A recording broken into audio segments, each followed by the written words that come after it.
Good morning from Panhandle Outdoors, America's only daily outdoor TV show. Your source for fishing, hunting, and information for folks who enjoy the great outdoors. Now sit back, relax. It's Panhandle Outdoors. Good morning, folks. Welcome to Panhandle Outdoors. Wake up. I'm Winston Chester. Get out of that bed. You got to go to work on Monday. I know that's not your favorite day, but we got to get after it. Okay, now our weather brought to us by Haney Technical Center at the corner of Baldwin and Highway 77, and the day looks pretty good and got all that weather out of here. High today 65, low 44, and water temperature at 68. On Monday, we like to do a Monday moon forecast, and it's brought to us by Sandhill Seafood. We're looking at waning on out. We're going to have a new moon this coming Saturday, be a new moon, and then a full moon will be the 31st of this month. So we talked about this last week when Wilbur Miller told us about this 2 full moons. We had a full moon, I think it was on March the 2nd was the first one, and then we got a full moon on March 31st. So 2 full moons in 1 month and no full moons in February. So anyway, just keep up with that moon, especially springtime is coming around. And remember, March the 20th, or a week from tomorrow, will be the official first day of spring. March the 20th, always a very special day to me. All right, the moon phase, like I said, is brought to us by Sandhill Seafood. Now, the tide chart brought to us by Kent Forest Lawn. We're looking at a low tide at 4:35 and a high tide at 6:34 tonight. The marine forecast will be north-northwest at about they're saying about 8 miles an hour, so that's not too bad. All right, let's take our break and we'll be right back.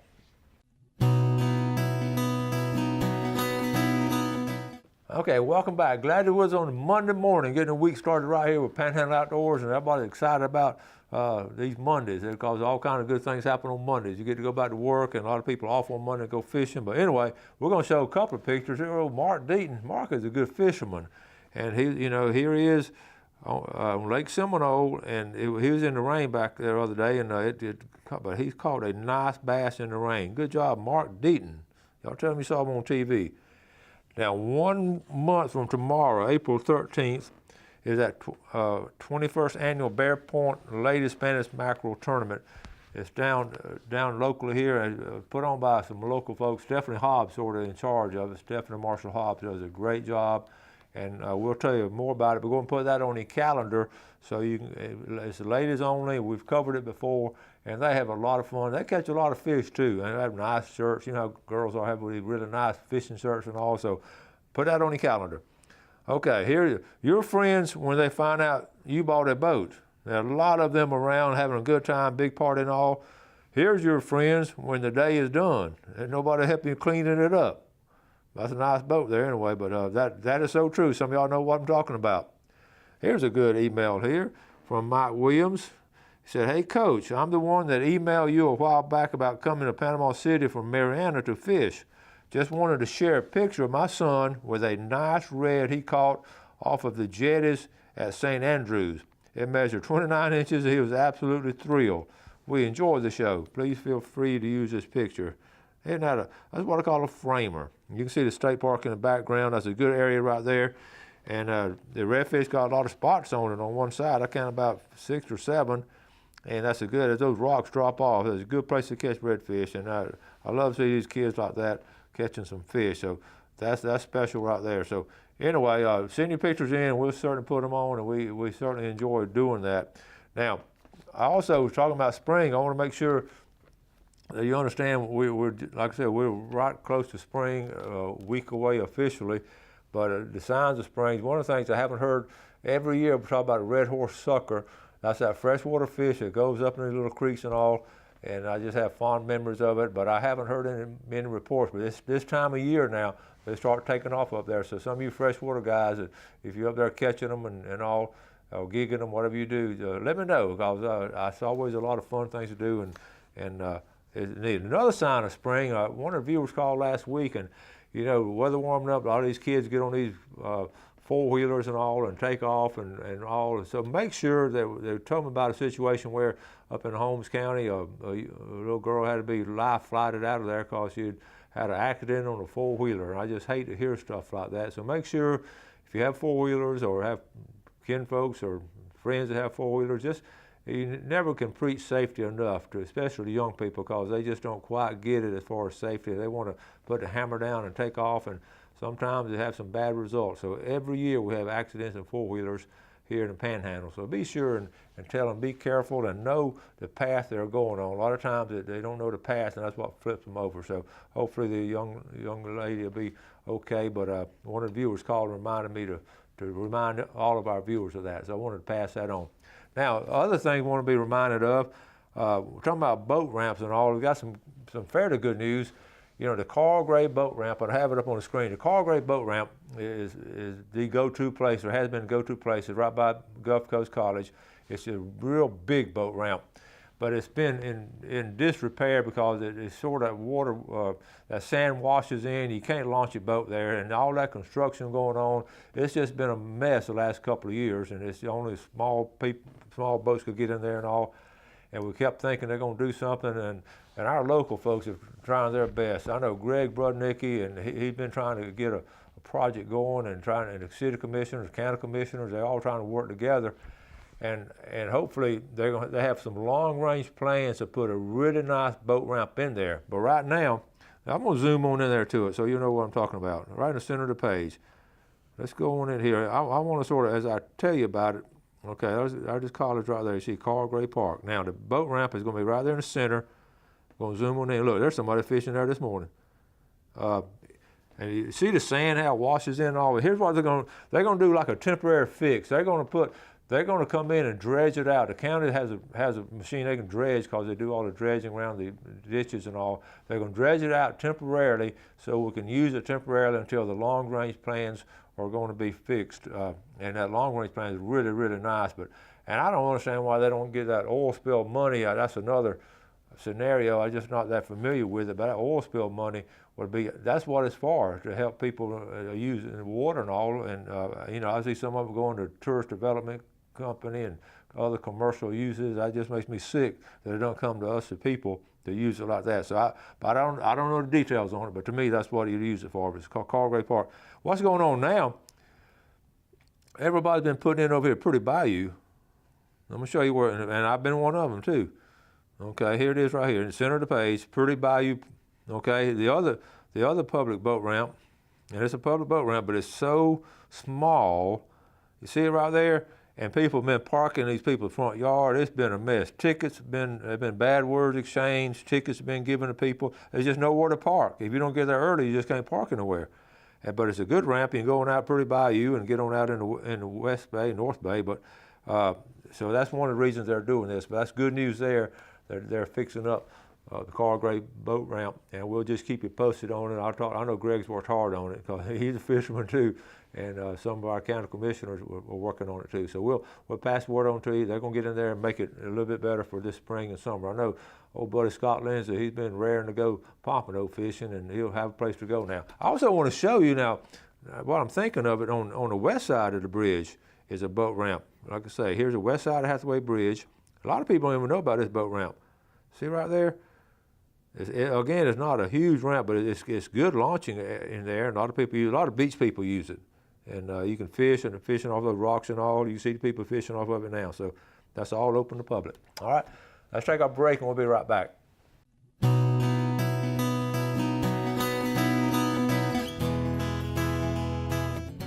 Okay, welcome back. I got a video coming up. The other day I went out to Miller Marine Boatyard. A video on the boat, the Sunrise.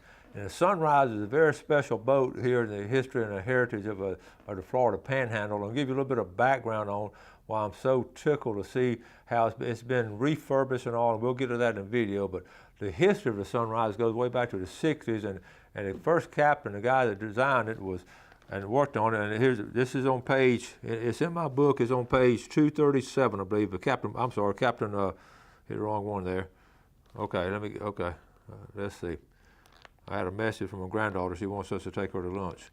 Anyway, Captain Buck Lee was on there, so I'll put it back up. Okay, so he was born in Cromerton in 1913 on the family homestead. I grew up loving outdoors and all. He was snapper fishing at 10 years old, and his story is fascinating. Buck Lee had passed away when I was doing the book, but I was able to talked to Bobby Ecker, Mr. Bobby Ecker. What a wonderful man he was. And I don't know how many hours and days I spent with Bobby Ecker, but he was a good friend of his. He and Buck Lee grew up together over on Tyndall side and fishing all back in the day. And Buck Lee fished his whole life. But they were both worked at what we call at Camp Helen. The Avondale Mills had a camp up there. Is where the Camp Helen State Park is. And they would work there, and then when people would come down, they would take the head honchos fishing, and even some of the workers. And Avondale Mills, that was a huge area. And Camp Helen, and also they had a place over by Tyndall they fished out of. So Buck Lee fished his whole life, and then in 1965 he finally got his own boat, and the boat is a Sunrise. And he had the design, but it was built up in North Carolina. It was what we call a Guthrie-built boat, and it had a Carolina hull. And it was brought down here, and he fished it in the 60s and the 70s and on into the 80s. It was just a beautiful boat and all, and it almost went dilapidated. He passed away and all. It passed around but they got it back, and a local guy bought it, and he spent some, he really done well. On this video is going to show you what all he did to it and all, and they did all the work at Miller Marine. And Daniel met me out there, because Daniel's been going out there on a weekly basis, make sure they did everything right and all, and up to par. And it is just a fascinating piece of our American history here locally in the Florida Panhandle. So I got this little video from going up there and looking at the Sunrise, a part of our heritage. So Jeff, let's roll this video. All right, folks, I'm at one of my favorite hangouts. I don't get up here enough. I just love the atmosphere of the Miller Marine Boatyard. We've been here before, and you've seen a lot of the boats and all, and they've constantly got things going on. I just visited with Mandy and Megan, and I got some up there. But what I came for today, and there's Daniel up there. What I came for today, I want to go down and see the Sunrise. This boat is very special in our maritime history. And they've about got it finished up. They've worked on it a while now. And I'm going to go down there and check it out. I want to share with y'all what all is going on with this historical boat. Hi, Daniel, you made it. All right, here it is, folks, the Sunrise. Daniel, you say this is not really wood. This is like a faux paint? It's a faux paint job that it definitely looks like wood, but a very gifted lady has done this, and it really is a beautiful job. Okay, we're going to walk up here and just take a look at it.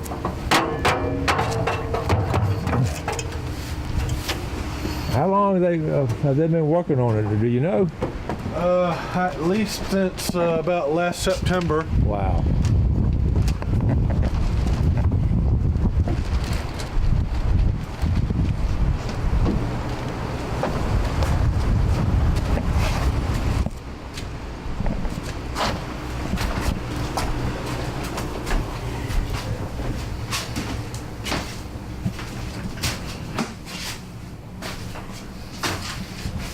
This was a Cadillac in its day, wasn't it? A Guthrie-built boat up in the Carolinas, I guess. Yep. Okay, what can you tell us about it? Well, what about we'll start with the engines. Goodness gracious. We when it all started, of course, the vessel, from what I understood, was purchased. It was in pretty rundown condition, so it's been like a total retrofit to put everything back together. New engines, new transmissions, I understand, and all new gear, all new everything. New generators, all new fuel lines, all new water lines, tanks, everything has just been totally brought back to new. Yeah, it all looks brand new down there.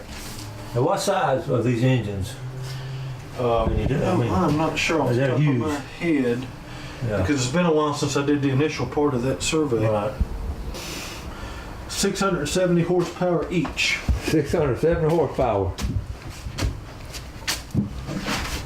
Cummins diesel. Yep.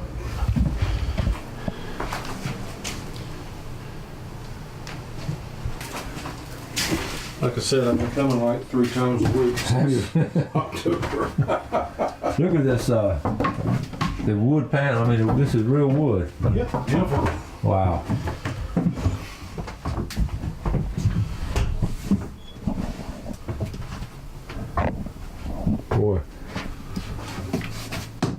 storage over here, and oh Two man, heads. oh, two. Yep. Awesome. Look at that. Fully enclosed showers. Oh, enclosed shower. Nice.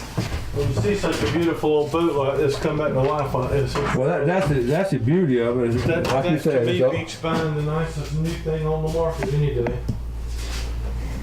to bring back a look at all that sleeping.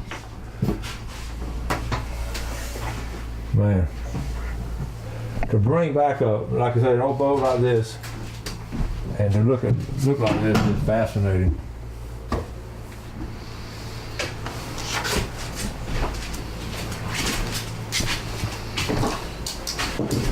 All right, I'm gonna go up here on the bridge Okay. and see what I can find.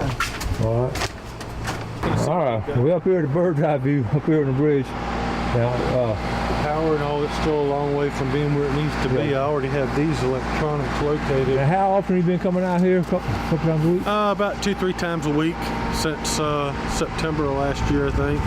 Just keeping a check.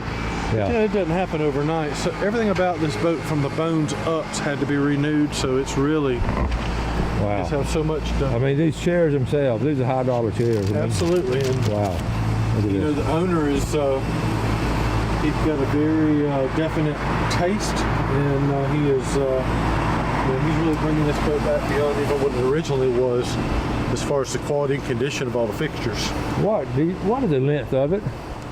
This boat is, I believe, 47 feet. I Okay. don't have the. I knew it was getting close to 50.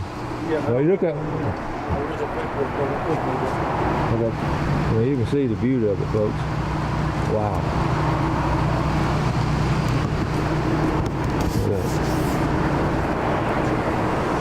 What we'll do, we're going to come back when they launch it and show it. I just want to give you all a run through of it and how it looked and all, because this is, again, not to belabor the point, this is part of our Panhandle heritage.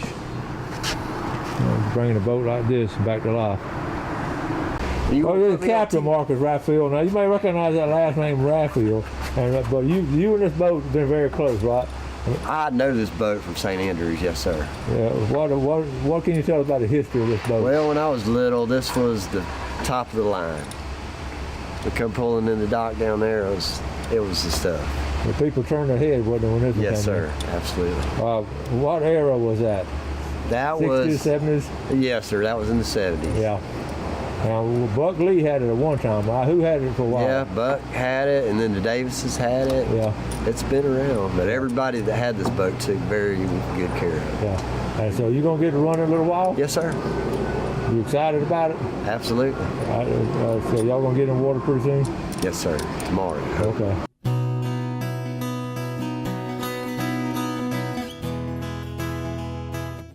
Okay, welcome back. Our fishing game time today brought to us by Blue Water Outriggers down there in St. Joe, 9:12 to 11:12, middle of the day, and 9:36 tonight to 11:36.